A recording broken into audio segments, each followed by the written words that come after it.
Una piccola adunata, una grande emozione, un ricordo che continua a far battere i cuori e gonfiare i petti di fierezza. Bassano e la sua anima alpina tornano a incontrarsi, ad abbracciarsi, a viversi e il giorno dopo l'inaugurazione del Ponte Vecchio è ancora tempo di penne nere, di commilitoni, di ricordi, di nostalgia e di riconoscenza. Io 13 anni fa ho fatto anche la dunata qui di Bassano e l'ho fatta con il gonfalone eccetera eccetera, quindi è stata una cosa ancora più bella.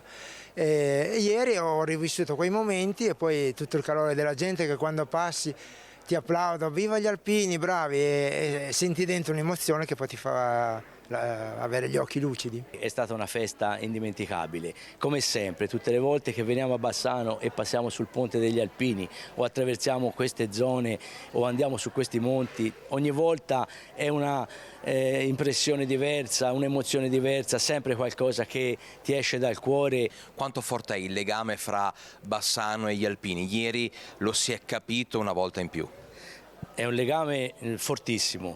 Io ieri ho sfilato, vengo dalla Toscana, dall'Appennino tosco-emiliano e per noi è un grande orgoglio, un onore aver fatto questa sfilata. Eravamo presentissimi a questa inaugurazione. L'inaugurazione è stata bellissima, sebbene che lasciamo perdere. Forse alla Dunata nazionale ci vuole una cosa così. Pensa un po' se fosse stato libero. Le lacrime negli occhi sono per vedere passare gli alpini. Io non sono un alpino, sono amico degli alpini, però sento dentro di me una forza più enorme degli alpini.